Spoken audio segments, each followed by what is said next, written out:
자, 사조를 보는 아시아사를 이제 진행을 할게요. 최근에 이제 15세기 조약에서 볼 수 있듯이 이 관련돼 갖고 한정 문제씩 이렇게 시험 문제 나오거든요. 지금까지는 이제 근현대사 중심으로 나왔는데, 더 나가서 이제 고대사나 중세사도 나올 수가 있고요. 그리고 요번에 이제 참파벼 있죠? 요것도 요 관련돼서 나왔어요. 네, 보니까. 네, 그래서, 시험 문제 좀 약간 이제 많이 나오는 부분이에요. 사조 파트에서. 최근에, 그 출제 들어가신 교수님도 이걸 이제 들고 들어가신다고 그래요. 그래서 저도 이제 모의고사 문제에도 이런 문제들 되게 많이 내는데, 자, 일단은 사료 내용은 솔직히 이거 다 볼 수 없어요. 이거 어떻게 다 읽어, 제가. 목이 다 나가죠. 자, 그래서 그 사료가 있으면 그 구성을 보시면 알겠지만 그 밑에 내용 부분이 있어. 그래서 내용 부분은 이제 짚고 사료 내용도 이제 가끔씩 보고 넘어갈게요. 그래서 여러분들 사료 내용은 각자 보시고 그 내용만 제가 이제 같이 이제 정리하는 식으로 공부를 해주시는 게 좋을 것 같아. 예. 자, 그러면 이제 그 먼저 19페이지 보면 사기의 하봉기와 관련된 내용이 있어요. 그래서 이제 그 내용을 보면 보통 이제 사망 오제다 갖고 그 있고 오제에 있는데 항제 제국 그다음에 황제 전옥 제국 제호 제순 그래서 요와 순 이렇게 해가지고 쭉 이어지죠. 그냥 항제부터 해가지고 요와 순까지는 주로 무슨 방법을 통해서 지겠냐면 성향이라는 방법을 지겠어. 세습이 아니에요. 근데 이제 순 때부터 이제 순이 우한테 이제 뭐냐면 성향을 했죠. 여기까지 성향이야. 근데 이제 이 우는 성향을 안 했어요. 뭐냐면 자기 아들이었던 걔한테 세습을 시킨 거야. 그러면서 우 때부터 이제 무슨 왕조라고 하냐면 하왕조라고 해요. 그래서 이제 사기에 보면 이 화와 관련된 그 역사를 기록한 것이 하봉기죠. 하봉기. 그럼 우는 뭐 때문에 이제 그 이렇게 성향을 받아가지고 하왕조를 또 건국했냐? 이 사람이 제일 능한 게 뭐냐면 치수 사업이에요. 네, 치수 공사를 했다. 치수라는 것은 강기를 잘 조절해갖고 땀이나 저순을 만나갖고 물을 공급해 주는 거죠. 그 당시 항아는 범람이 되게 많았기 때문에 잘못되면 이 치수 사업을 안 하면 홍수가 많이 지고 그랬어요. 근데 이걸 누가 했냐면 우가 했던 거죠. 우도 이제 그 아버지 부친이 치수 사업을 같이 했는데 이게 실패했어요. 그래서 이 사람은 처형당하고 우가 그걸 계승해 갖고 이제 했는데 그걸 이제 크게 성공을 했기 때문에 뭐냐면 수노부터 인정받아 갖고 선양을 받았다. 그래서 이제 요 내용이라는 거죠. 자, 그러면 이제 이 하왕조에 대해서 이제 여러분도 알다시피 이게 있는지 없는지 실제로 존재하는지 하는 거야. 요때 실제라는 것은 실제 존재 제자죠, 이거 제자 있을 제자죠. 실제 존재했느냐 여부를 말하는 거야. 네. 어떤 학생이 이걸 실제 여부 아니냐, 이것도 맞지 않냐. 이거 실제하고 실제는 다른 거죠. 실제는 실제 상황을 얘기하는 거야. 우리가 이제 실제 상황인가 실제 상황 할 때 상황을 얘기하고 실제는 그 조체가 존재하느냐 마는 거야. 예, 그 얘기를 이제 하는 건데, 자, 일찍이 각고물과 의논을 통해서 이제 그 실제를 인정받은 상과 달리 하왕조는 실제를 들려서 오랫동안 논의가 있고 아직도 논의가 있죠, 계속. 그래서 이제 사기 하분기에서는 사마천은 경제의 근거에 하왕조에 신뢰할 수 있다고 주장했지만 연구자 중에 일부는 하의 경우는 각고물 상처럼 그래서 하자라고 읽는 문자가 발견되지 않았어요. 그래서 아직까지 실제 인정할 수 없는 엄격한 잣대를 대기도 한다. 되게 전설적인 왕조야, 전설 왕조다. 근데 이제 최근에 이제 중국의 고고학적 성과를 보면 이두리 문화에서 교과서에 나온 근데 고고학 문화가 발견됐는데 얘는 하문화와 연결된 시도가 있다. 그러니까 이제 종전의 상해 청동기 문화와 다른 그런 초기 때 뭐냐면 청동기 문화가 등장했다는 거죠. 그래서 이제 나름대로 설득력을 가지고 있으면 얻어가면서 적어도 이등 문화 전체는 아니더라도 그 중에 초기에 해당하는 문화가 하문화라고 보면은 무방하는 견해도 학계의 다수를 차지하고 있다. 근데 이때 학계의 다수라는 거는 주로 누구 학계일까요? 중국 학계예요. 중국 학계에서는 이미 하왕조를 역사적 왕조 인정하고 있죠. 예. 근데 이제 일본이라든지 우리나라나 이런 아직까지는 이게 정확하게 하라는 글자가 안 나왔기 때문에 인정할 수 없다. 그런 태도고요. 자, 하여튼 이제 하봉기와 관련된 내용이 있어요. 그다음 서주의 이제 봉건제와 관련된 건데 이 서주에서 어떤 사람이 무왕이죠. 그래서 이 무왕이 상을 정복하고 나서 그 당시 이제 성왕이 이제 그 대리였는데 어리니까 주공이 이제 그걸 도왔죠. 그때 이제 요 과정에서 주공에서 여기서 실시한 게 봉건제도야. 그래갖고 이제 이 봉건은 나눠준다는 거야, 땅을. 그래갖고 자기 일가친척이나 그 다음에 그 은혜 유족도 있죠. 그런 사람들에게 이제 땅을 봉건해주면서 나눠주는 방식인데 그 관련된 내용이 있어요. 자, 그러면 이 자료는 서주 초기 성왕이 노위진을 제후로 봉건했던 경위와 내용을 보여주고 있다. 우선 제후를 봉건하는 목적이 주 왕실의 울타리가 되었다는 점을 분명히 하고 있고 이어서 제후를 봉건하면서 그들에게 나눠줬던 토지의 백성 그리고 각종 하사품을 나열하고 있다. 그래서 제후에게 일정한 토지와 민을 수여하고 그 지방을 지위를 허용한다는 봉건의 정의를 분명히 나타낼 수 있는 자료다 했는데 자 근데 주의할 것은 예전에 강독에도 있지만 이런 봉건제도가 형태가 주나라 때 처음 실시한 건 아니에요. 그 전에 은나라도 있었어. 그래서 은나의 왕이 모든 지역을 커버한 게 아니라 종전에 이제 음락들을 일종의 자치를 임명하고 그래서 통치를 하는 방식이었죠. 그러니까 쉽게 말하면 봉건제와 거의 유사한 형태예요. 예. 자, 그래서 이제 이런 봉건제는 그런 은나라의 어떤 그 음락 그 지배 방식을 그대로 계승해서 제도화시켰다. 라는데 이제 측면에서 보시면 될 것 같아요. 자, 그 다음에 의호축에도 뭐냐 각자 보시고 춘추시대 맹약을 볼게요. 춘추시대 같은 경우에는 이제 제나라의 이제 그 항공, 진나 문공, 뭐 초나 장안 같이 춘추 5패가 이제 등장했던 거죠.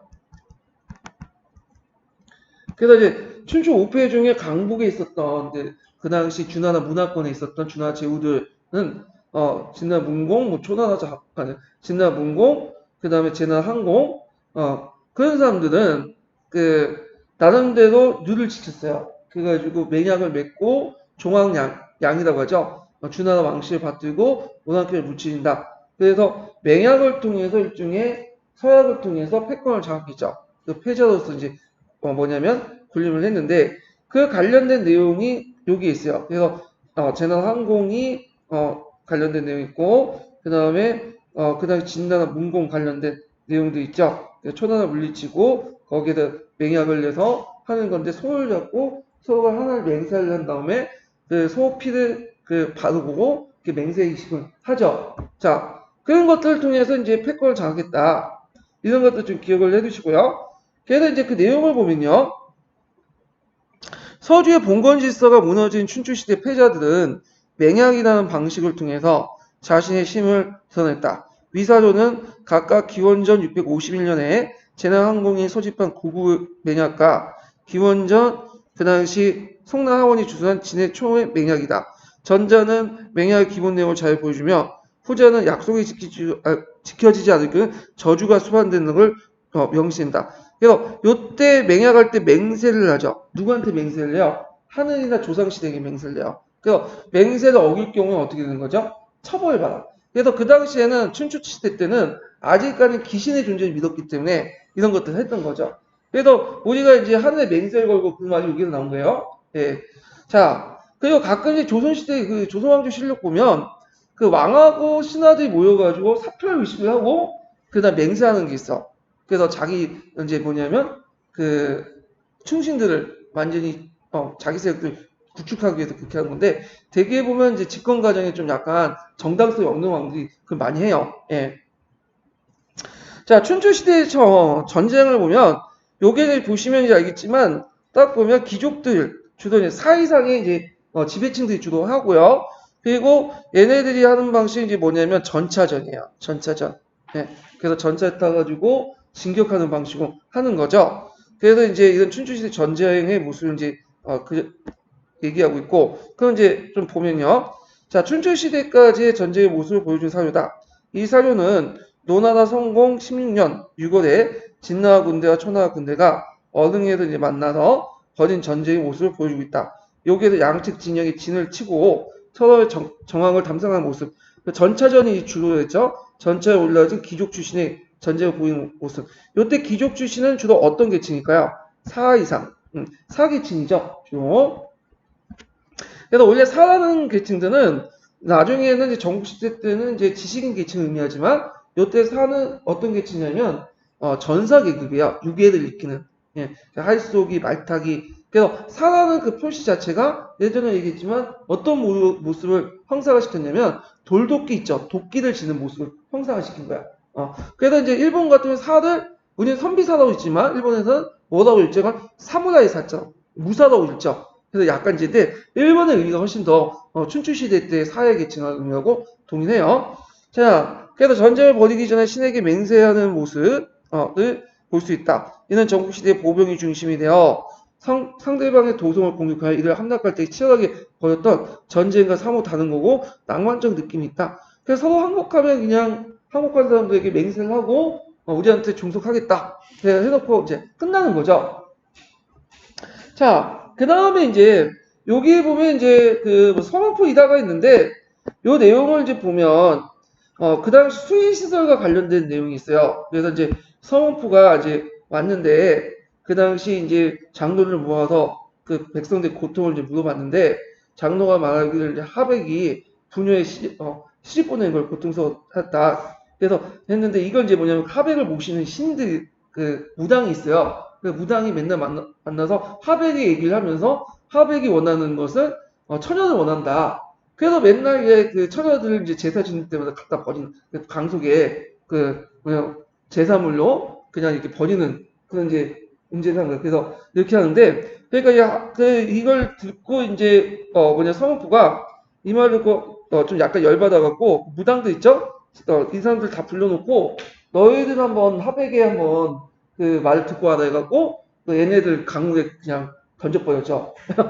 자 이렇게 이제 했는데 이 서문포가 이제 이혼을 의식을 금지시키고 그리고 이 사람이 또 이제 되게 헌간인 게 뭐냐면 지방간인 게 백성들 뭐냐면 진관에서 12권을 개척했다는 거야.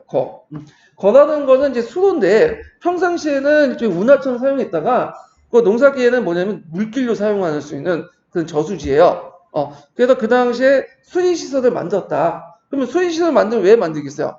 농지를 나눠주고 거기에 물을 대주면서 농업 생산을 올리고 그걸 통해서 국가를 부강시키기 위한 정책이었죠. 그래서 이제 수시시설과 그 다음에 농지 분배는 서로 연결돼 있고 그럼 또 범법하고 또 연결돼 있어요. 그래서 이 내용들 좀 기억을 해두시고요. 자 그럼 내용을 보면요. 자 위 사유에 나타나는 업의 상황은 춘추시대 사회라고 볼 수 있다. 즉 삼노의 관리들의 결탁한 무당들이 하백을 이용해 주술적 권력으로서 백성을 수탈하고 있었는데 자 이러한 상황에서 도시에서 사람이 떠나고 백성들이 빈곤해진다는 말에서 드러나듯이 국가 권력의 안정을 저했다. 자 이런 모순을 해결한 것이 서문포의 정책인데 그런 수의시설 통해 토지를 개간하고 백성들에게 그 뭐냐면 나눠주는 그런 정책들이었죠. 이건 일종의 어떤 정책? 재민지배 체제죠. 그래서 이제 이른바 주술적 공동체 권력에서 소농민에 기초한 국가지배체제 확률을 보여준 사도다. 이게 상당히 핵심적인 거죠. 주술적 권력에서 소농민적 기초한 국가지배체제 확률을 보여준 사도다. 근데 이제 그 한의중과 아니 그 강자중국사 이 사료가 또 나와요. 예문이. 근데 여기에서 이제 어떻게 얘기를 하냐면 그 당시 이제 사람이 합리적인 사고방식을 갖고 있어도 아직까지는 주술적 사고방식이 잔존돼 있었다.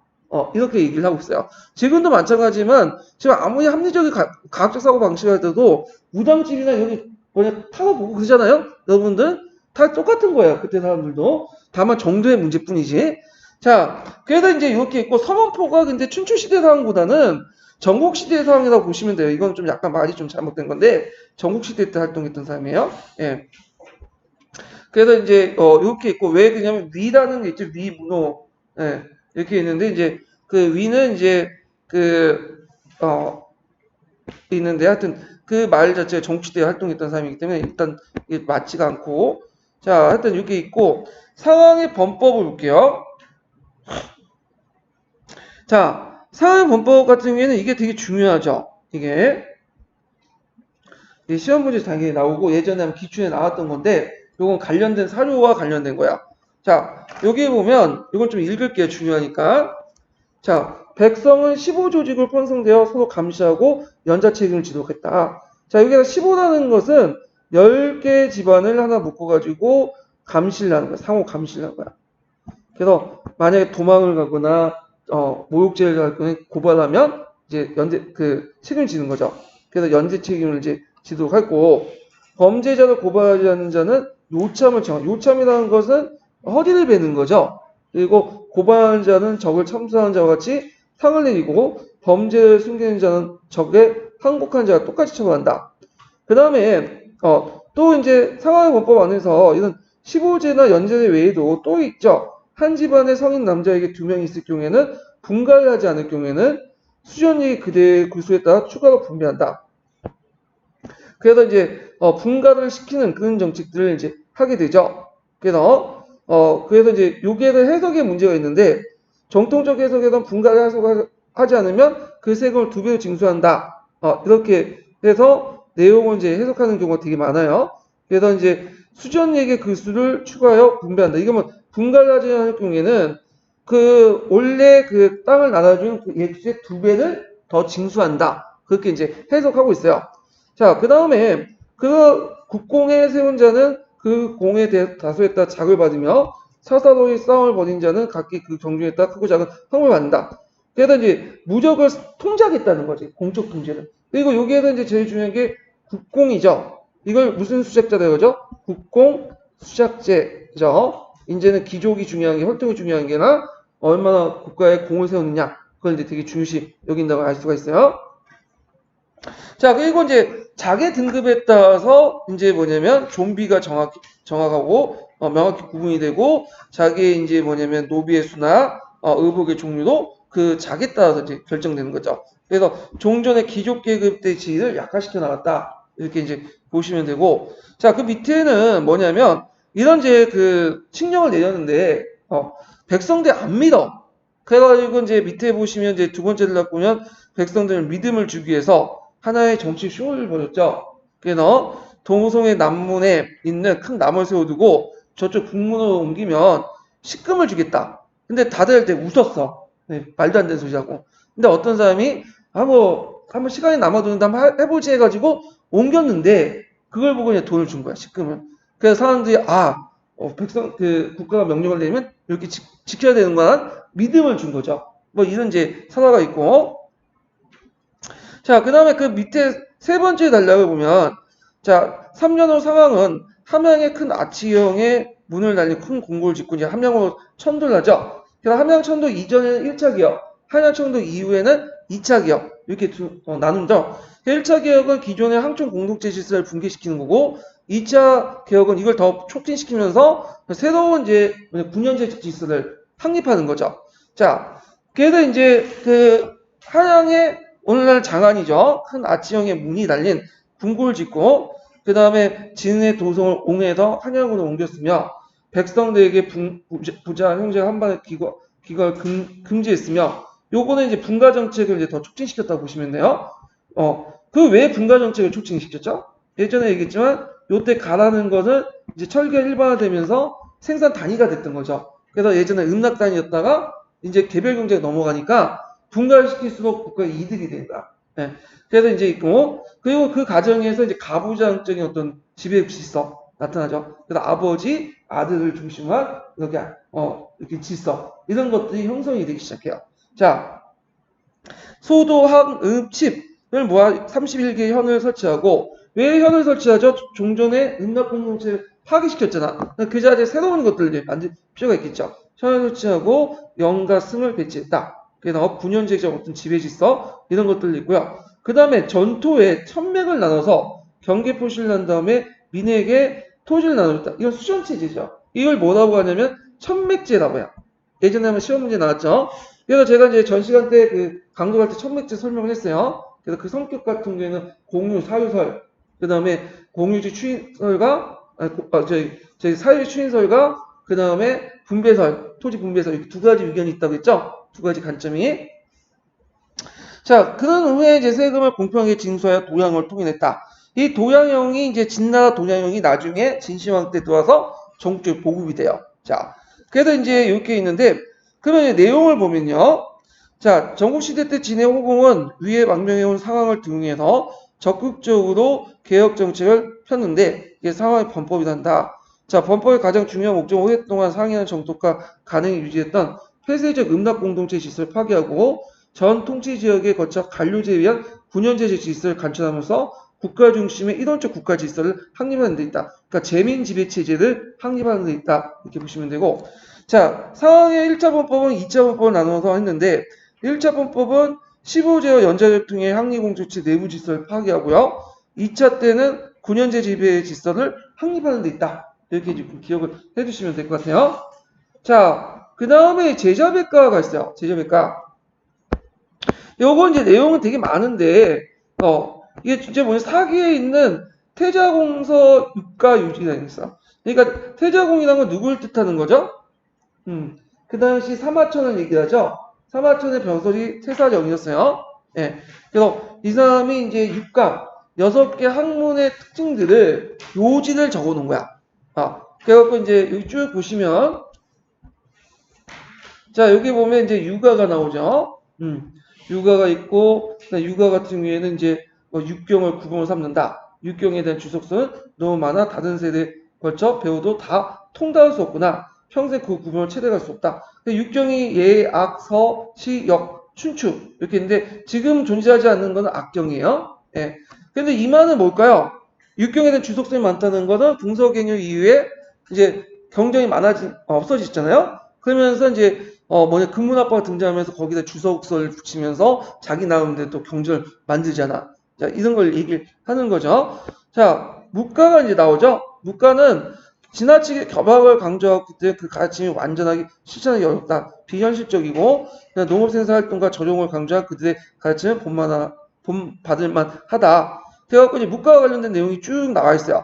그 무가에서 이제 있고 자, 여기에서 이제 쭉 넘어가 법가가 있죠. 예. 법가는 엄격하나 은혜로운 면이 적다. 그러나 군신과 사마 간의 구별은 올바른 설정함을 가르치며 고칠 수 없다. 법가는 친소도 구별하지 않고 기천도 따지 않으며 모든 사람을 똑같이 법을 적용하기 때문에 친한 사람이 친하게 여기고 높은 사람을 높이는 보편적 도덕을 파괴했다. 그래서 이제 상당히 법가에 대해서 비판적으로 나와 있고 명가는 이제 엄밀한 논리와 이런 것들을 강조하는 거죠. 명과 실의 관계를 그래서 이제 논리학 이런 것들인데 요와 관련된 내용도 있고요. 일단 도가는 사람들의 정신을 자주 하나로 모으고 보이지 않는 실체와 조화되는 행동을 가르치며 만물의 풍조와 자족을 가리킨다. 그래서 그 가르침은 자연의 수능하는 강조하는 음양가의 주장을 따르고 유가와 무가의 장점을 채택했으며 영가와 법가의 중요한 장점도 받아들여 시간과 사물의 변화에 대한 적절한 행동을 가르친다. 등등 있고 그래서 도가는 무의를 주장하면서 하지 않는 것이 없다. 예, 이런 것들을 말하면서 그 가르침을 실천하기는 쉬우나 그 말을 이해하기 어렵죠. 지금도 이해하기 어렵죠. 예. 자, 뭐 이렇게 이제 있다는 거. 그래서 6개의 학문들에 대해서 쭉 설명했어요. 지금 여기 보니까 유가, 무가, 법가, 명가, 도가 이걸 설명을 했던 거죠. 이거 뭐 외울 필요는 없어. 그냥 이런 게 있구나 하고 눈에 발라두시면 돼요. 그리고 관련된 사료가 나올 때 눈에 발라둔 것을 끄집어내서 이게 대충 이런 말 하는구나 라고 판단만 해주시면 되는 거야. 예. 자, 이건 보면 자, 이 사료는 사마천의 아버지 사마담이 있어. 사마담도 태사정이거든요. 이 사람이 죽을 때 이제 유언을 남겨가지고 사마천이 이제 그 유언을 받고 가오에서 사기를 완성시켰던 거죠.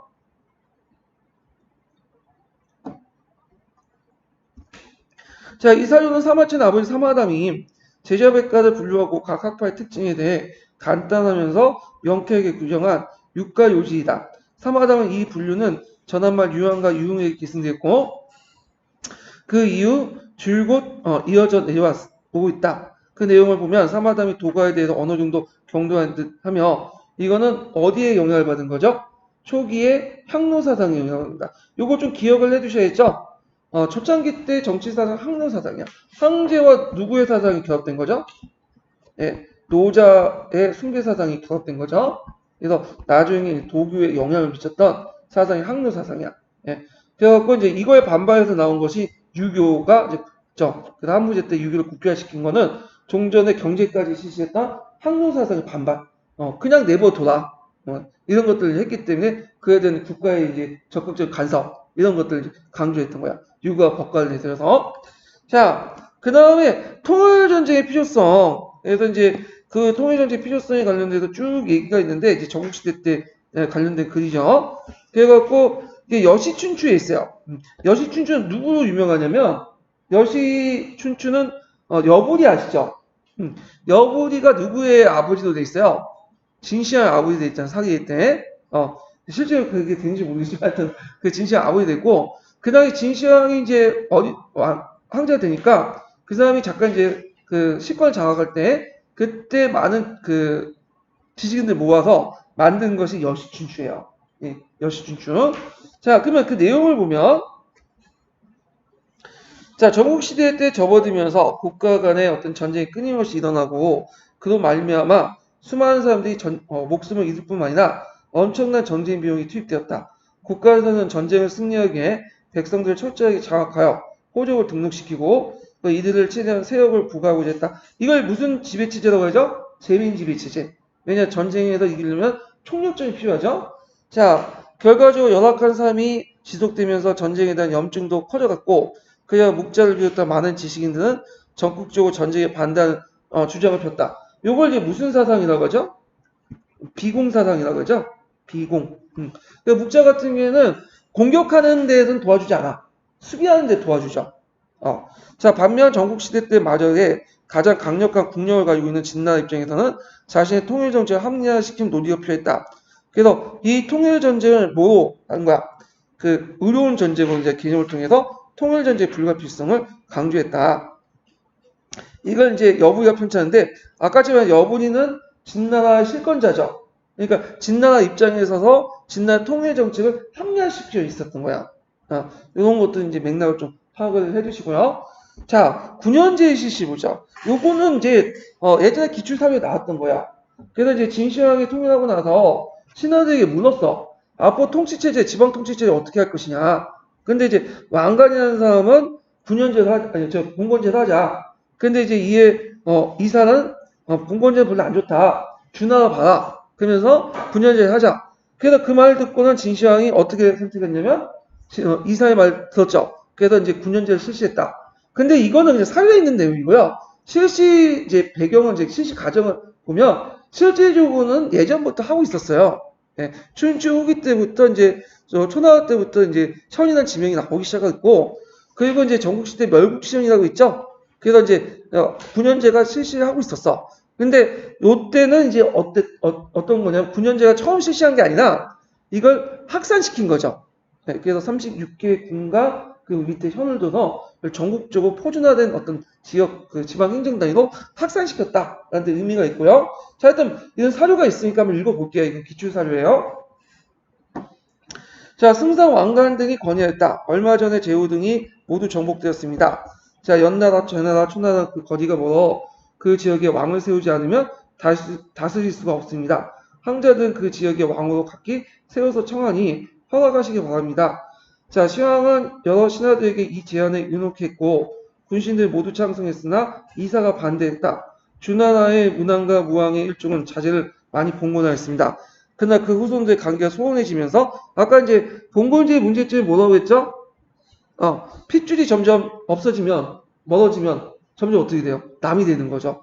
자, 마치 원수처럼 서로 공격하고 제후들이 공멸, 그러니까 서로 치고받고 하면서 점령하는 그 문제점이 있다. 자, 그래서 이제 제형복지를 내에서 제후 왕을 세우는 것을 부담합니다. 그러니까 진시황이 천하가 모든 전쟁이 끊임없이 시달린 것은 제후왕들이 할거했기 때문이다. 천하가 비로소 통일되고 완전된 마당에 다시 제국을 세운다는 건 마치 전쟁의 씨앗을 심는 것 같다.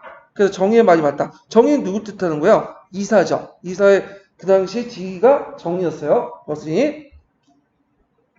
그래서 이제 이사조는 진시황의 통일에 이른 뒤 제국을 통치해야 할 정치체제로서 뭘 선택했다는 걸 보는 거야. 9년제를 선택했다는 걸 볼 수 있죠. 그래서 이제 9년제는 이제 봉건제와 지방 분권적인 성격이 많아서 9년제는 중앙 집권적 성격을 갖고 있고요. 되게 법가들이 상당히 좋아하는 제도야. 근데 상대적 봉건제는 누가 좋아하죠? 유가들이 좋아해. 왜? 봉건제를 만든 사람이 누구야? 주공이잖아. 네, 주공은 유교에서 상당히 이상한 어떤 성인을 숭배받는 삶이거든요. 자, 하여튼 자, 그래도 이제 이 과정을 보여주고 있다. 많은 신하들은 주나 봉건제를 되돌릴 것을 선언했으나 이사는 제국시대의 실시작 9년제를 진제국에 확대할 것을 주장했다. 자, 이렇게 이제 제국의 정치체제는 선택된 9년제는 이에 모든 정근대 중국 역대 왕제가 시행됐다. 이렇게 이제 보시면 되고요. 자, 항제의 칭호가 있죠. 그래서 이 항제의 칭호가 왜 만들어졌냐 했는데, 자, 예전에는 왕이라는 칭호를 사용했잖아요. 왕. 근데 진시황이 이제 육국을 토벌하고 이제 천을 통일하니까 왕이 좀 약간 하찮아 보이는 거야. 왕 중에 왕이잖아, 자기가. 그러니까 새로운 칭호가 필요했던 거죠. 그래갖고 예전에 제라는 칭호를 사용했어. 제. 쟤는 이제 예전에 그 당시 하나님을 상제라고 했거든요. 근데 이 상제는 하느님이죠. 그래서 이거는 하늘에 있는 신이고, 근데 상제의 명을 받고 그 지상을 통치하는 신이 있어요. 이걸 제라고 했어. 그래갖고 이걸 이제 그 전국시대 때 그 당시 그 제나라나 진나라에서 각기 썼어요. 그래갖고 이제 서제니, 동제니 이런 말 썼거든요. 그래서 서제, 동제 이런 말 썼는데 요 제에다가 그래서 제는 여기 인격신과 일종의 자연신의 모습을 같이 띄고 있죠. 그리고 거기에다가 항자를 붙였어. 항은 빛나다는 뜻이야. 그러니까 제가 빛나다는 걸 칭호, 그러니까 약간 이제 미사어죠. 그래서 항제라는 칭호 여기 나왔다. 그리고 이제 이후부터는 뭐냐면 시호제도를 없앴죠. 이때부터 이제 1세항제, 2세항제, 3세항제 이렇게 하고 또 어떤 사람은 이제 또 이렇게 얘기해요. 사망 오제 중에 사망의 항자, 그다음 오제 제자를 빼서 항제가 했던 설도 있다. 예. 그래갖고 이제 요 내용도 있고요. 그리고 칭호도 바뀌죠. 여기서 보시면 알겠지만 왕의 명을 제라고 하고 영을 조라고 하고요. 그 짐을 하고 천자의 자체를 짐이라고 한다. 그래서 이렇게 있고 그래서 이제 그 밑에 보면 멍우와 관련된 태양 중에 태자를 빼고 옛날 사용했던 제를 합쳐서 항제로 했다. 이런 내용이 있고요. 그리고 그 밑에는 시효제도 폐지가 됐죠. 그래갖고 그 대수로 계산한 거야. 2세, 3세 이렇게. 어디까지 갔어? 만세도 가도 했지만 3세에 딱 끝났죠. 예. 이건 왜냐 시효라는 자체가 뒤에 그 신하들이 항제를 평가하는 거잖아. 감히 어떻게 신하가 항제를 평가하냐? 그래서 이제 반발해서 이제 이런 그걸 했죠. 서양식 때도 한 거야. 서양식 때도. 자, 그러면 이제 내용을 보면요. 자, 진이 통일을 일으킨 이 징왕 정왕은 왕이나 명신 대신에 자신이 이런 천하통일의 위협을 걸맞는 새로운 명칭을 만들라고 명령했고 드디어 황제라는 칭을 만들었다. 그래서 그 이후에 신해혁명까지 약 2000년간 중국의 최고 통치체를 이끌게 되었다. 이 논의 과정에서 황제라는 명칭은 유사일의 최고의 치적을 거둔 통치자로서 인류 문명에게 이끌어진 오제와 같은 성인마저 초월한 최고의 군주라는 의미를 지니고 있죠. 또 진시황이 이런 자신의 후대의 성왕의 업적에 논하는 시호제를 없애고 건방지는 거죠. 어떻게 논해? 진화황제를 영원토록 무궁하게 이어질까 해서 시황제, 이세항제, 삼세항제 이렇게 부르게 됐어요. 네. 그럼 우리나라도 시호제도가 있죠. 네. 그래서 우리가 존호하고 시호하고 헷갈리신 분이 있는데 존호, 시호 그 다음에 또 뭐냐면 이게 뭐지? 시호, 존호, 갑자기 존호 헷갈렸네. 그래서 묘, 특히 묘하고 시호를 헷갈리시는 분이 있어. 근데 묘하고 시호는 달라요. 묘는 그 태묘나 종묘에 위패를 모실 때 거기 이름을 얘기하는 거야. 그래서 태종, 세종 이렇게 하죠. 그래서 중국에서는 당나 이전까지 몇 개 항제를 붙였다가 당나 이후부터는 이게 상례화됐고, 그리고 우리나라는 고려시대 때 받아들였죠. 그래서 이제 있고 시호라는 거는 죽은 사람 앞에서 이제 유명한 이제 왕이나 그 신하들이 죽으면 거기 그 살아있는 사람이 평가를 내갖고 붙여주는 거야. 이게 시호예요. 네. 그리고 이제 존호라는 거는 왕이 살아있을 때 붙여주는 거야. 그래서 보통 검색을 해보시면 조선왕조 그 왕들 검색을 해보면 되게 먼저 모호가 있고요. 그 다음에 시호가 있어요. 네. 이 시호는 이제 어떤 시호냐면 중국 황제가 뭐냐면 내려진 시호야. 그리고 시호가 있으면 그 다음에 존호가 있어. 살아있을 때 붙인 있고 그 다음에 또 하나의 시호가 있는데 이 시호는 중국 황제가 내려진 시호가 아니라 이거는 신하들이 붙여준 그 뭐냐면 시호예요. 그래서 찾아보면 되게 길어. 뭐 태종 한 30몇 장 이렇게 돼요. 근데 우리가 다 부르기 힘드니까 그냥 뭐만 부르는 거야. 묘만 부르는 거지. 묘만. 예. 그래갖고 이제 태어하고 시호는 좀 그러니까 모하고 시호는 좀 다른 개념이다. 이걸 좀 기억을 해두시면 돼요. 자, 그 다음 붕서갱유 같은 거 있죠. 이것도 이제 되게 중요한 사건이죠. 그래서, 여기 보면 분서는 그 당시 책을 불태우고 갱유는 그 당시 유학자 또는 신성학파의 방사들을 이제 묶는 그런 것들 관련된 내용인데, 그래서 이제 사관이 가지고 있는 문서 중에 진위 기록이 아닌 모든 걸 태우도록 하시고 박사관이 아니면 감히 시서 및 제자백과 서적을 소장하고 있으며 모두 간에 바치게 한 후 군의 태수와 도의달금 함께 불타오도록 하십시오. 여기서 볼 수 있듯이 우리가 이제 붕서기념하면 모든 책이 다 없애는 식으로 얘기하는데 이거는 모든 책을 없애는 게 아니라 민간이 가지고 있는 제자백과서는 없애고 그것을 누가 갖겠다는 거야. 국가에서 통제하겠다는 거야. 그러니까 국가에서 연구를 하는 거야. 가지고. 그치만 민간에는 읽지 못하도록 한 거야. 이건 뭐 전두환 시대 때 박정희 비슷하죠? 마르크스 레닌 서적은 못 읽게 하죠? 그렇지만 국가에서는 읽잖아. 거기 지정된 그 박사들은. 연구한. 왜냐, 알아야지 뭐 비판하든 까든지 할 거 아니야. 자, 하여튼, 이건 통제하려는 거다. 이렇게 기억을 해주시면 돼요. 또, 감히 시와 설을 들먹이는 토론하는 자를 저작거리에서 처형하고, 옛것을 들먹이면 현실을 비방한 자는 일족은 모두 처형하되 만약 간원이 그걸 알고도 처단하지 않으면 같은 죄로 처벌하십시오. 그래갖고 이제 이런 내용들이 이제 있는데 다만 민간에서 가지고 있는 책이 있어. 이게 뭐냐면 실용적인 거죠. 의학, 독서, 농업과 관련된 책은 제외시킵시오. 이렇게 한 거야. 이때 이 서적들은 이제 뭐냐면 실용적 목적에 던지는 거죠. 자, 그래도 이제 이렇게 있는데 그러면 내용을 볼게요. 분서는 진시황의 부정적 평가는 가장 손꼽히는 항목이다. 그냥 이 사료를 보면 진시황이 불타오고 한 서적에는 서적 중에 의학이나 농업 같은 실용적 학문에 해당한 건 제외됐다. 또 국가와 운영위에서 법률 같은 국가에 의해서 공식적으로 고역되었다. 즉 분서의 기본적인 목적은 모든 서적을 불태워 없애는 것보다는 실용적 학문 외에는 일반적 절대적 권력을 방해하는 내용의 서적을 민간이 소지하지 못하도록 사상 통제적 성격을 갖고 있다. 그러니까 이런 책들은 민간이 소지하지 못하지만 어디는 소지할 수 있다는 거야. 실용적 서적 외에는. 그러면 국가가는 보관을 하고 있는 거야. 이해되시겠죠? 그래서 뭐 제자백과 다 없애는 게 아니라 이거는 민간이 소지하지 못하게 하고 국가가 이걸 통제하겠다는 내용이다. 이게 이제 한의 중에도 있는 내용이죠.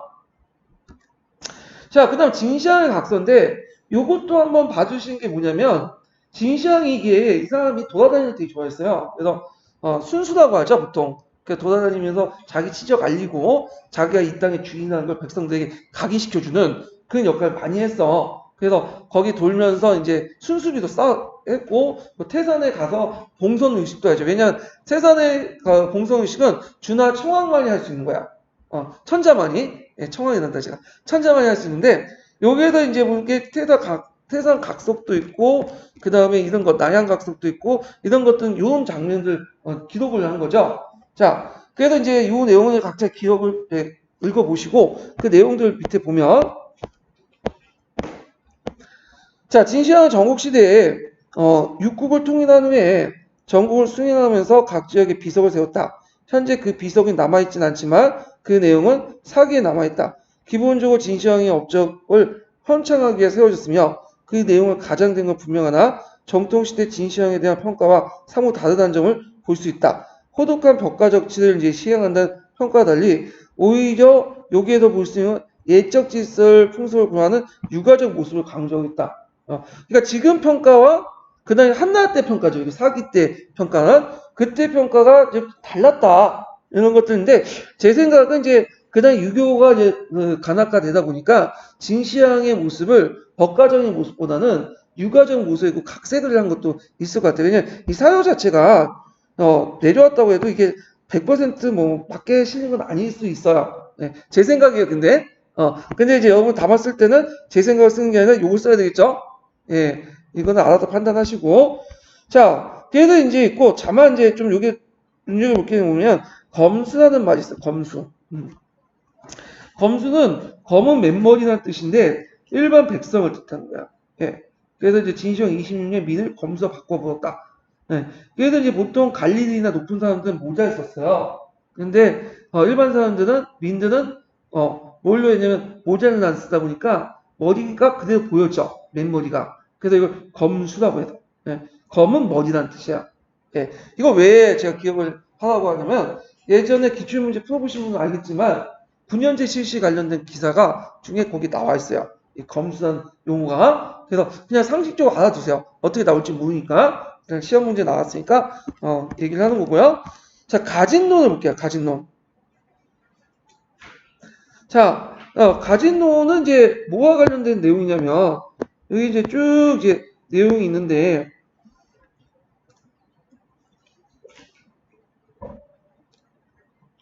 자, 요때 이제 조선초기, 진나 초기 때, 그러니까 한난 초기 때죠. 전한 초기 때, 그 가희가 진제국의 잠못을 조목조목 작성한 게 가진론이야. 예. 그러니까 요때 가자는 가실할 때 가예요. 진나가 잘못했던 점은. 예. 그래서 이제 이 가진론은 명쾌한 논리와 명문장으로 유명한데 전체적인 논지에서는 전국시대 진국의 성공을 진나와 홍콩의 이래 군주의 혁명과 당시의 형세에 위한 점 만인이 바란 통일의 업적을 이뤘으나 진시황과 그 진 2세 그리고 자영 진 3세죠. 이 세 명의 군주의 잘못으로 진성 같은 미덕한 세에 의해서 순식간에 멸망을 했다. 그래서 진나라의 어떤 문제점을 적어놓은 거예요. 여기서. 네. 그래서 이것도 이제 쭉 읽어보시면 알겠지만 되게 진나라 문제점은 이제 너무 법치를 강조하고 그리고 너무 강압적인 정책 때문에 망했다. 이런 것들이 가진론이거든요. 예. 그래서 뭐 문제 어렵게 안 나올 수 있지만 일단 요게 사료가 주어지고 요 1차 사료의 명칭을 쓰시오. 그러면 뭐라고 써야 되겠어요? 가진론. 요 정도만 기억을 해주시면 될 것 같아요. 예. 자, 그 다음에 항우와 유방의 이제 내용인데 요거 많이 이제 봤을 거예요. 예. 항우와 유방 싸움. 초안지에 많이 되어 있죠? 그래갖고 이제 항우의 군대가 해야의 진지를 구축을 하는데 병사가 적고 식량이 떨어졌어. 그러니까 유방이 이제 깨를 써가지고 그 당시 이제 그 사면에 초나라 병사들 불러가지고 초나라 노래를 불렀죠.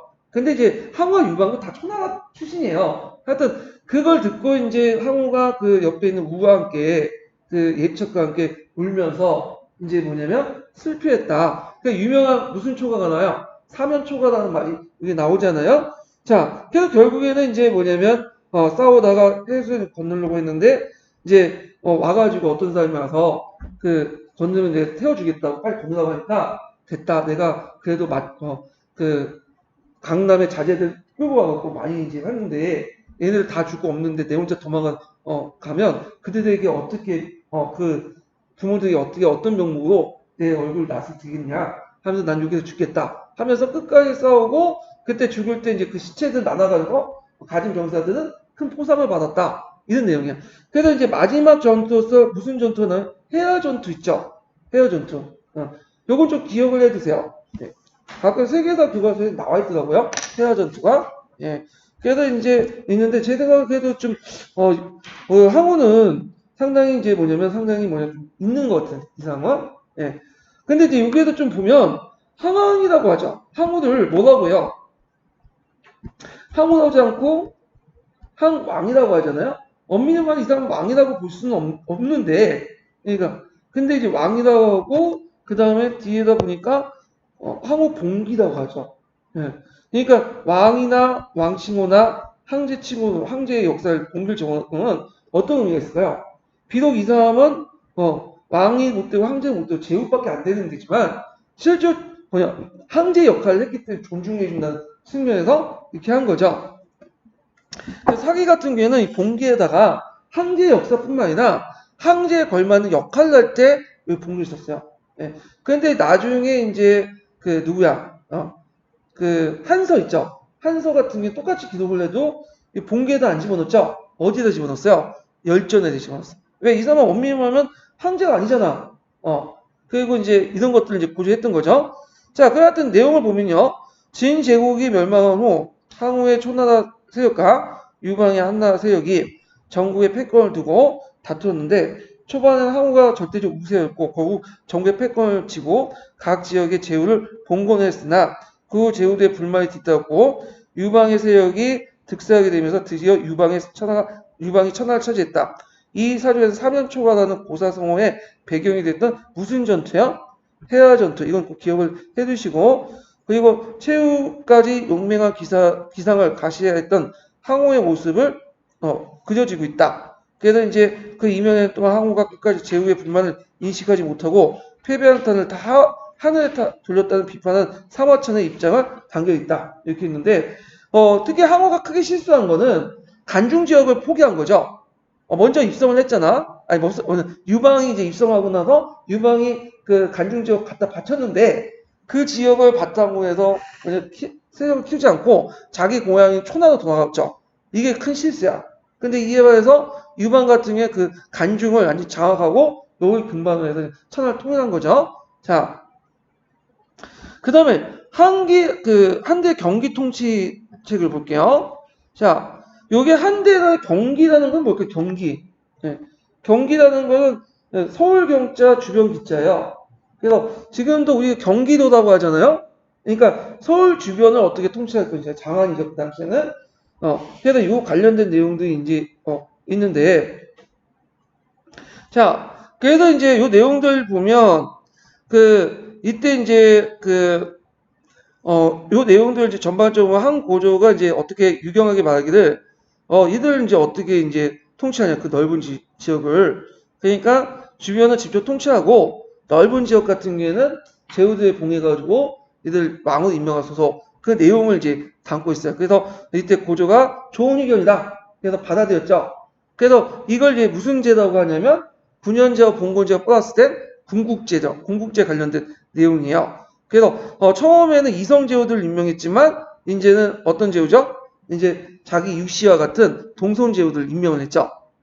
자, 그래서 이제 요 내용들 보면 고조가 이제 하늘 세우고 얼마 안 되는 시기에 고조는 아직 진 제국이 차지하고 있는 영토 전체를 실제로 아우지 못했다. 그래가지고 그때 이제 수도가 위치한 간중 지역을 직접 통치가 가능했지만 홍로와 간동의 제국들 위협이 남아있는 상태였고 그래서 그때 강동 지역의 부연 그 호족들과 왕족들의 후손을 강제로 이주시켜 강조의 경제를 증강시키는 그런 정책들을 했고 그래서 이들 수도의 주변의 경기 지역이 확실한 장으로 강간 약지 정책을 했다. 여기에서 제가 아까 설명을 안 했지만 요때 이제 그렇게 해놓고 경기 지역은 9년제를 실시하되 거기가 이제 북쪽의 위협을 방비하기 위해서 누굴 끌어들였다는 거야 간중 지역에. 그 당시 지방에 각기 살고 있는 호족세력들이 끌어들어갖고 수도 지역에 이주시켰죠. 이거는 두 가지 목적이 있어요. 하나는 뭐냐면 그 주변에 있는 오랑캐 침입을 막을 수 있고요. 두 번째 그들의 세력을 약화시켜 주는 거죠. 그래서 이걸 뭐라고 표현했냐면 강간 약지 정책이었어요. 네. 그래서 강간은 뭐야? 뿌리를 강하게 하고 그 다음에 약지는 뭐야? 가지를 약하게 하는 거야. 요때 간은 뭐죠? 중앙, 황제를 의미하고 지는 뭐냐면 지방, 제후, 뭐 호족 이런 세력들이죠.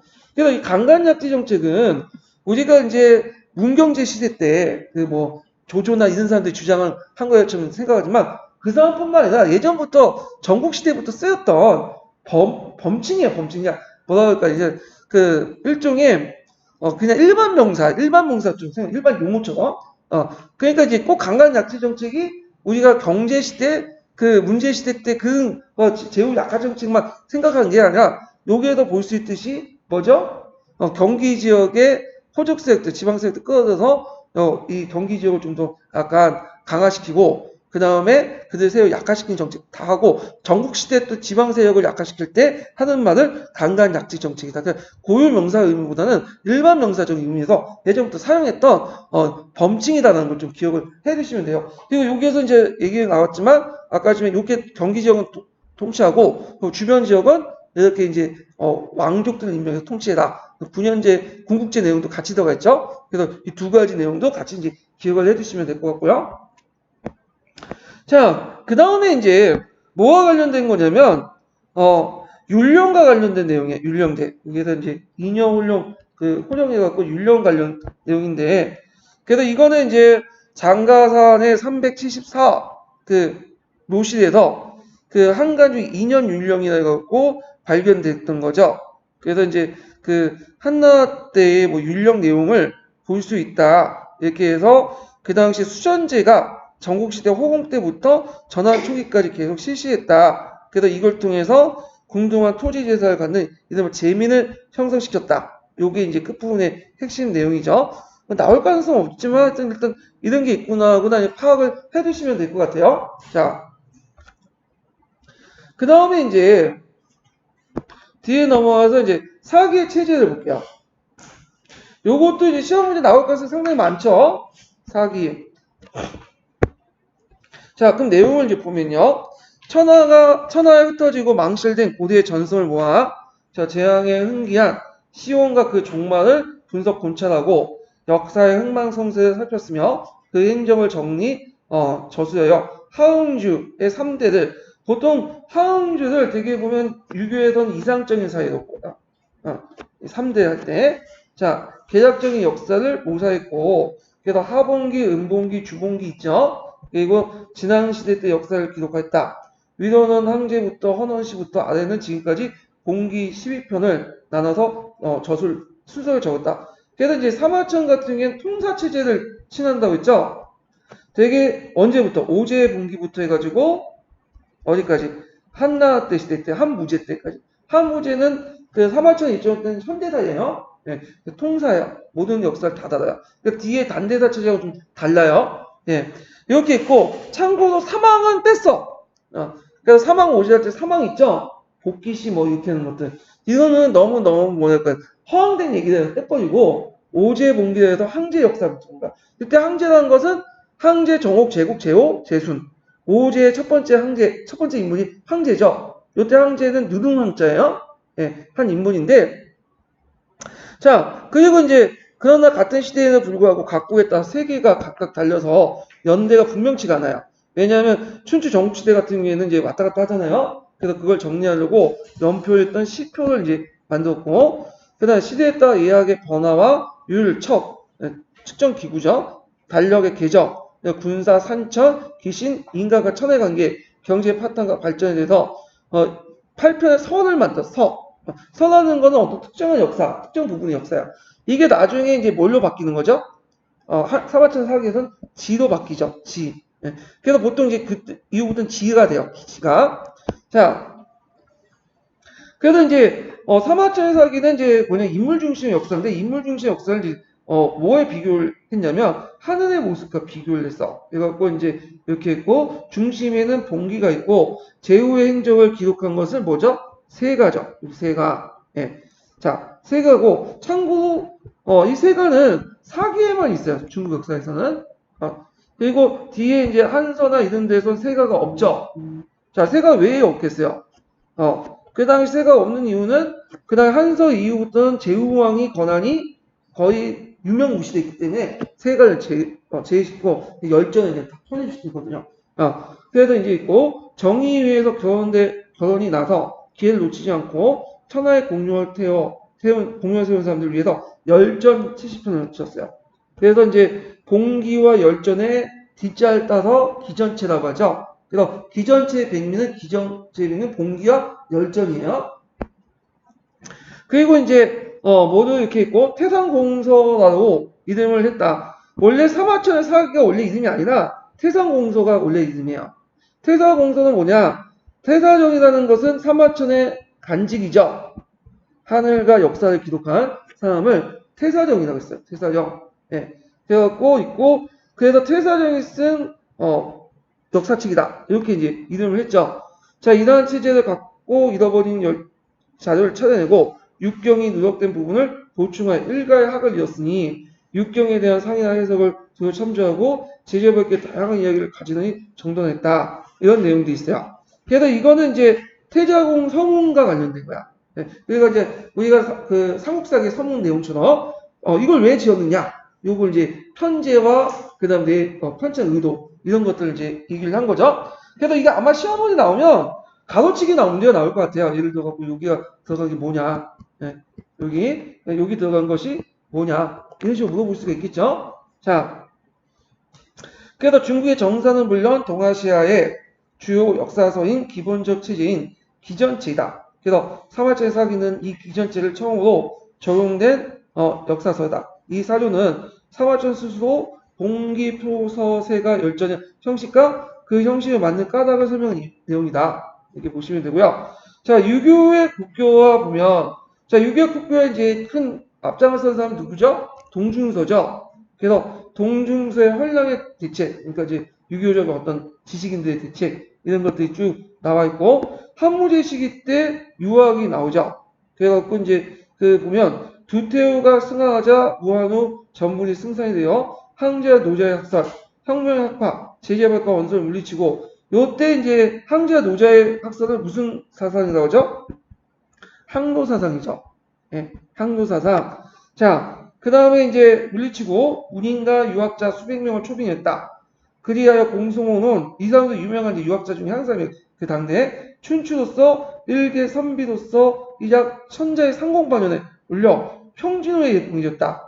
그래서 천하의 학자들은 모두 이제 유학에 쏠리게 됐다. 이때부터 이제 과거 시험은 인재 선발할 때 유학적 지식은 필수가 된 거야. 그래서 이제 관리가 되면 뭐부터 공부해? 유학을 공부해야 돼. 유학을. 자, 그럼 내용을 보면요. 자, 전환 초기에 이른바 항로사상이 크게 유행했는데 무제가 즉위하면서 기왕의 무의 정치에서 벗어나 적극적인 황제 지배체를 뒷받침 이론체가 필요했고 전국시대 말기 때 점차 국가 권력과 타협을 유학. 이래서 전국시대 이전까지 국가 권력을 별로 타협을 안 했어요. 그래서 이걸 볼 수 있는 게 충의 의미가 오늘날 말하는 불사이군이라는 의미가 아니에요. 그래서 한 그 선비는 한 명의 군주를 섬긴다. 두 명 이상의 군주를 섬기지 않는다. 불사이군 이런 개념들은 나중에 만들어진 거야. 충의 의미, 불사이군 충의 이건 전국시대 때 그 개념이 나와요. 그래서 전국시대에 들어가면 점점 국가 권력과 타협을 하게 돼.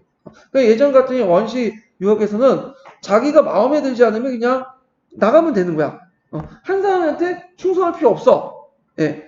그래서 이런 것도 있는데 하여튼 이때 이제 동준서의 대책이 그 결정의 계기를 마련했다. 이런 내용들 보시면 되고 자 한모제에 대한 평가가 이제 쭉 있는데 그래서 이제 요게 좀 내용을 각자 읽어보셔야겠지만 여기 쭉 보시면 한모제에 대한 정책들이 쭉 나오고 그 관련된 내용들이 이제 쭉 나와요. 업적들이 거기에 이제 눈여볼 게 뭐냐면 호문항제라는 말 있죠. 호문항제. 네. 호문항제 누굴 뜻할까요? 한무제를 뜻하죠. 한무제. 요번에 기출문이 나왔던 거잖아. 예. 요거 그래갖고 요게 이제 내용인데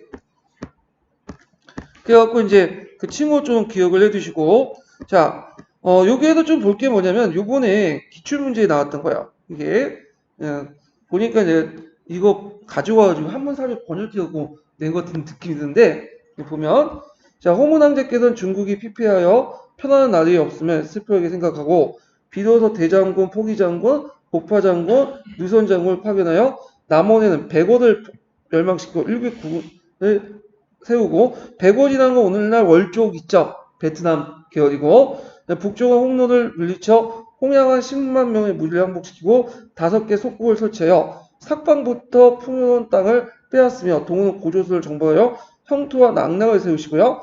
홍로의 왼쪽 발가를 자르셨습니다.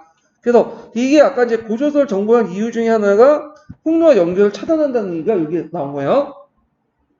자, 여기에서 이제 이렇게 있고 서쪽에 대원을 격파하고 서는 6나라 경보지키고 오송과 손을 잡고 여기 이제 나오죠. 동항, 주천, 장액 세 군을 설치했다. 요번에 기출 나왔던 것이 무슨 선이죠? 동항이 나오죠. 자, 야광을 떼어 놓으시어 홍내 오른팔을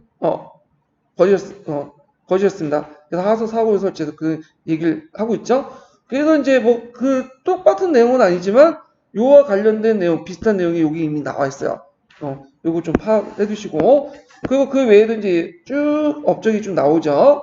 그래서 이제, 좀 내용을 각자 보시고, 자, 그러면 이제, 여기에 보면 이제, 한무제부터 약 100년이 지난 때 성제 때 위원이라는 사람이 무제 시기 때 해고한 부분이다.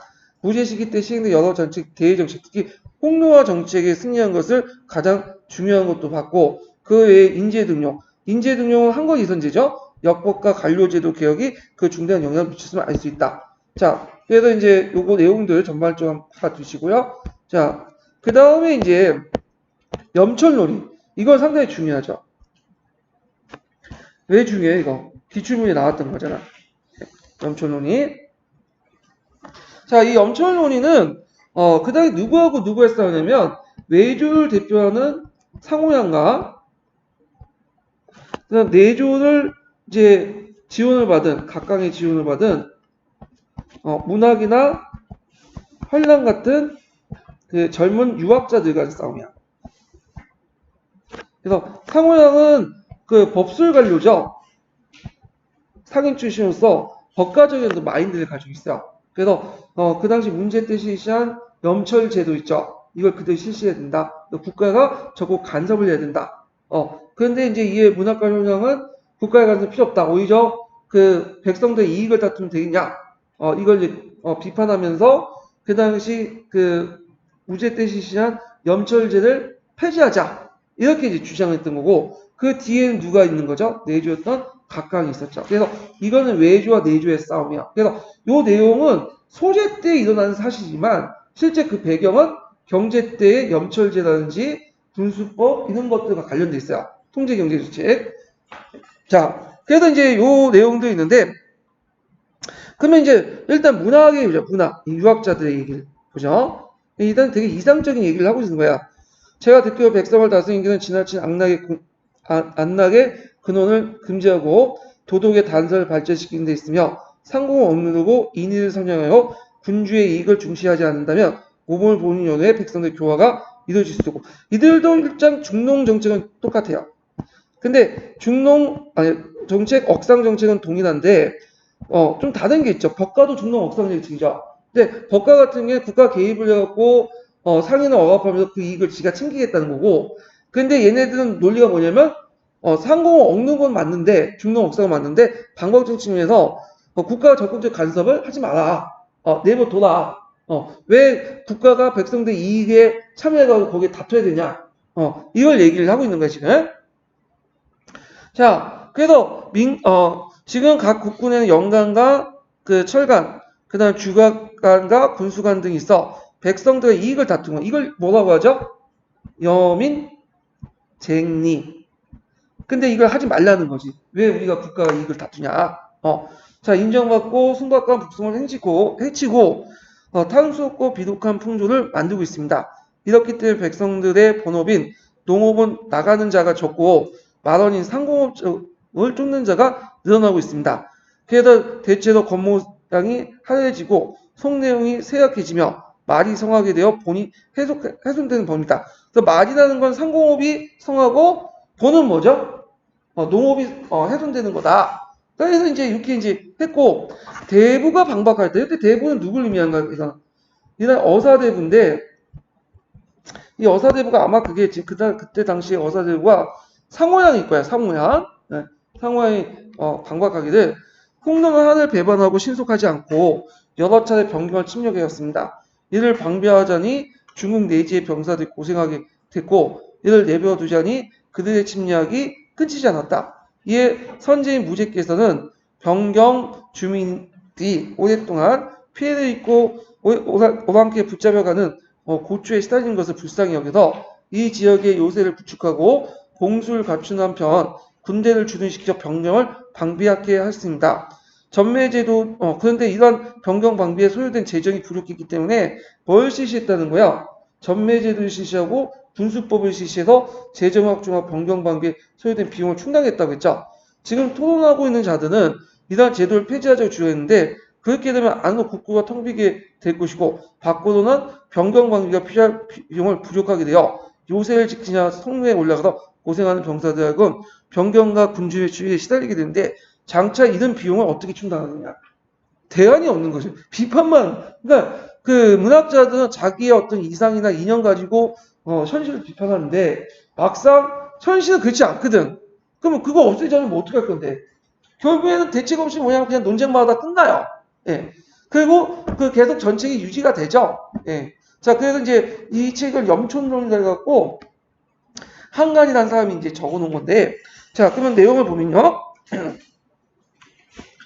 기원전 82년 소재가 전국의 지식인들을 수도 장안을 소집해서 부재 때 실시한 각종 경제정책을 실시한 결과 민간에 어떤 폐해가 있는지 묻고 토론했다. 그래서 이를 염천론이라고 하죠.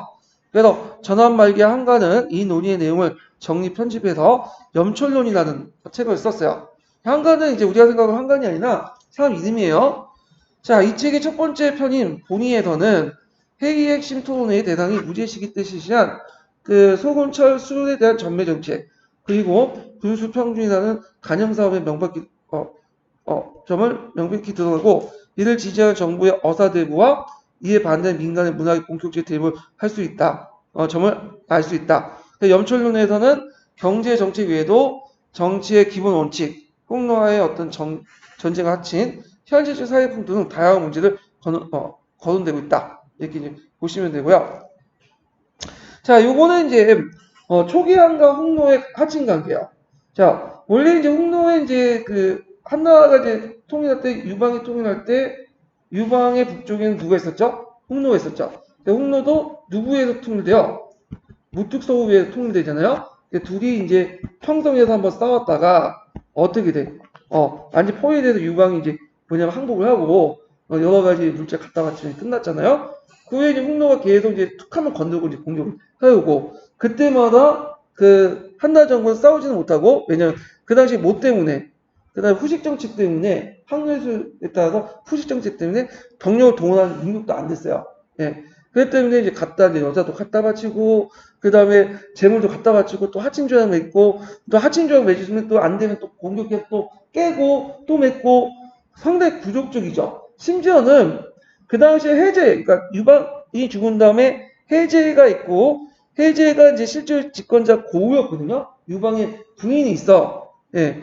근데 그 여자가 상당히 기가 세고 그런데 그 어느 날 이제 홍노의 무투소가 편지를 보냈어요. 당신도 이제 가보고 나도 홀려 있으니까 같이 짝짝꿍에서 만나서 하자. 그러니까 이제 고우가 너무 열받아갖고 이게 막 욕이 나오는데 이게 칠까 말까 하다가 신하들 말렸죠. 안 된다. 지금 우리 신이 없기 때문에 좀 머리를 확 낮춰야 된다. 그래갖고 이제 돌려가면서 자기는 늙어서 이제 도저히 모실 수 없으니까 대신에 재물과 뭐 만을 보내겠습니다. 이런 편지를 보냈어요. 자, 그래도 이게 상당히 이제 유명한 사건이죠. 예. 그래서 편지도 이제 일종의 오늘날만한 성신호를 한 거잖아요. 예. 그 내용들이 지금 적혀 있어. 그 내용이. 이 농서 사건이라고 하는데, 자, 하여튼, 그 내용들 이제 각자 읽어보시고, 그 내용을 이제 보면,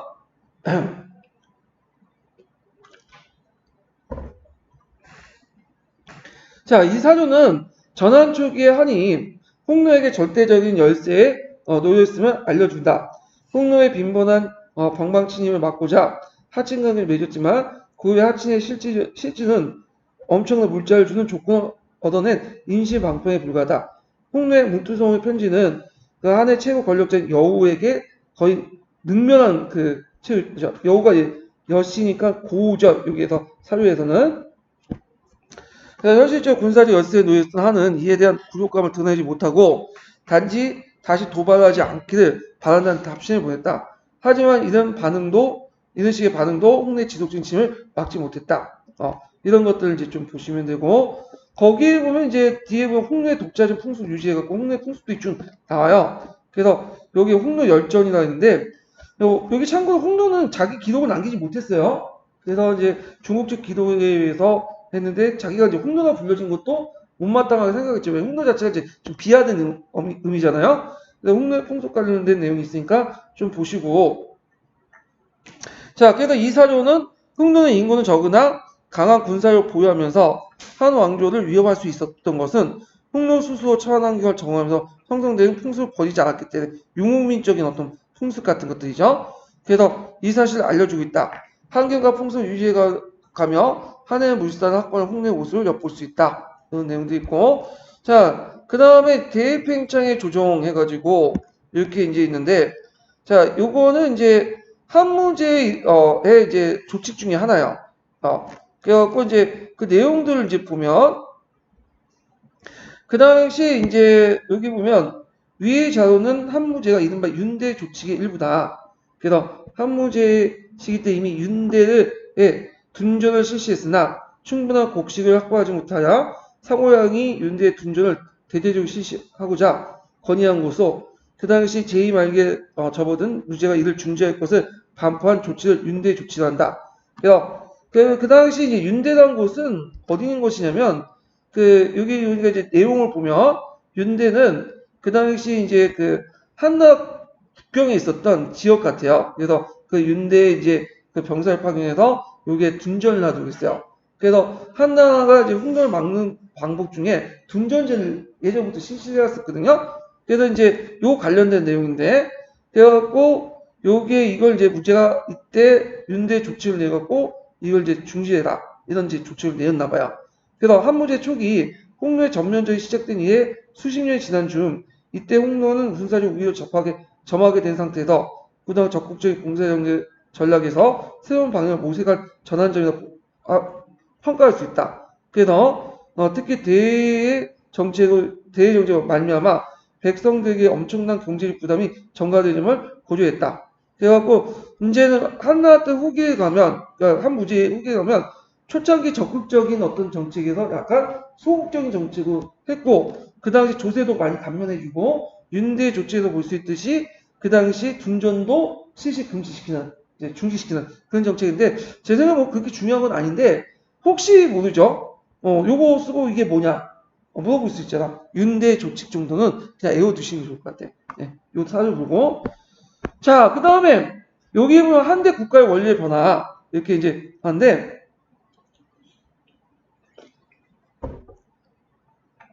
자, 보통 우리가 그 유교를 국교화시킨 거는 언제 때라고 알고 있죠? 한무제 때라고 알고 있잖아요. 한무제. 근데 기록이나 다른 그 내용을 보면 유교의 국교화는 한무제 때가 아니라 정확하게 말하면 원제 때, 한나라 원제 때다. 이렇게 이제 보고 있어. 그래서 그 전까지는 유교하고 법가를 그냥 비슷하게 해갖고 하고, 실제 유교의 국교화를 내세웠지만 유교를 존중한 것 뿐이지, 실제 법가적 정치를 많이 했다. 이렇게 있고, 그리고 실제 유교의 국교화는 한 무제가 아니라 한 원제 때다. 관련된 사료가 여기에 있어요. 이게. 근데 물론 이거는 우리가 이제 보는 기본서라든지 교과서하고 좀 약간 거리가 좀 있는 다른 관점이지만 일단은 한번 봐주시는 것도 좋을 것 같아요. 그래서 그 내용을 보면 뭐 장성한 원제가 성격이 부드럽고 어지러웠으며 유학을 좋아했다. 아버지 선제가 문벌리를 등용하여 법률로서 아랫사람을 묶어두고 이렇게 있고, 그 다음에 양혼과 계간요와 같은 대신들이 남을 뜯는다는 제목 사용을 당한 걸 보고 아버지 곁에서 모시다가 다음과 같이 조용히 말했다. 폐하께서 형벌을 지나치게 많이 쓰십니다. 유생을 쓰는 게 어떠하신지요? 그랬더니 선제가 얼굴색을 변하면서 말하기를 우리 한나라에서 우리만의 제도가 있다. 그 근본은 아까 왕패 잡도라는 말 있죠? 한무제 때부터 하는 패도와 왕도를 잘 섞인다. 이거 예전에 기출문에 나왔던 거죠. 그래서 겉으로는 유교를 하지만 실제 정치는 뭘로 하는 거예요? 패도인 법가라는 거죠. 그래서 패도는 뭐냐면 법가, 그 다음 왕도는 유가, 이런 걸 잘 섞어서 쓰는 것이다. 근데 어찌 덕교에만 유교에만 완전히 맡겨 준하 정치를 쓸 수 있겠느냐? 또 소교들은 현시대 유학자들은 이 세상에 맞는 것이 무엇인지 알지 못하고 옛날 것만 옳고 현실 비난하기 좋아하니 이들 때문에 다른 사람들이 명시를 정확한 현실을 파악하지 못하고 지켜야 할 바를 모르니 어찌 맞게 만하겠는가? 그리고 한탄하기를 우리 가문은 어지러운 자는 그 태자구나. 이때 태자는 누구겠어요? 원제죠. 그럼 내용을 이제 보면요. 자, 한무제가 동중서의 대책을 받아들여 그 유학을 크게 장려했지만 그렇다고 엄혹한 법령을 지배를 포기한 것도 아니었다. 소재를 거쳐서 선제시대에 이르렀어도 법술 관료들 많이 중용했고요. 그 다음에 외유내법. 그러니까 겉으로는 유교지만 실제 뭐죠? 법줄 내세웠죠. 이게 근본적 방침이었다. 근데 원제 시기 때부터 유교가 관료대체고 중앙 관료를 등용하고 그 결과 유교의 원리가 근거한 각종 개혁이 시작됐고 지방에서 유학자 소양을 갖춘 순리가 그러니까 법리는 상당히 훈리라고 해갖고 혹하게 되죠. 근데 반대 순리가 간대하게 백성을 다스린 사회가 많아졌다. 그래서 유교의 간악화는 무제 때가 아니라 실제 원제 때 이뤘다는 설을 뒷받치는 그 내용이야. 그래서 요것도 같이 이제 보시면 되고요.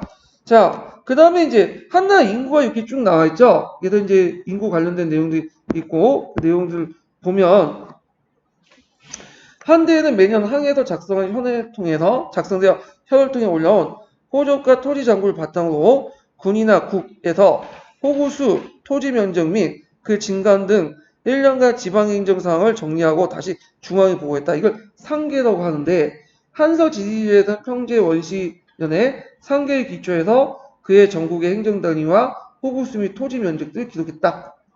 그래서 이제 당시 백성을 파악하는 지방행정 능력의 발전 능력 정도를 짐작할 수 있다. 이런 걸 좀 기억을 해주시고 그래서 이걸 바탕으로 해서 이제 한나 같은 경우에는 개별 단위당 뭘 부과해요? 세금을 부과하죠. 호가 아니라 그래서 이제 이런 것들이 좀 특징이죠. 인단이나 호가 아니라 뭐냐면 사람 단위당 부과되는 게 특징이죠. 자, 그래서 이제 이렇게 한번 봤고요. 좀 쉬었다가 왕망의 정치 부분을 이제 넘어갈게요. 예.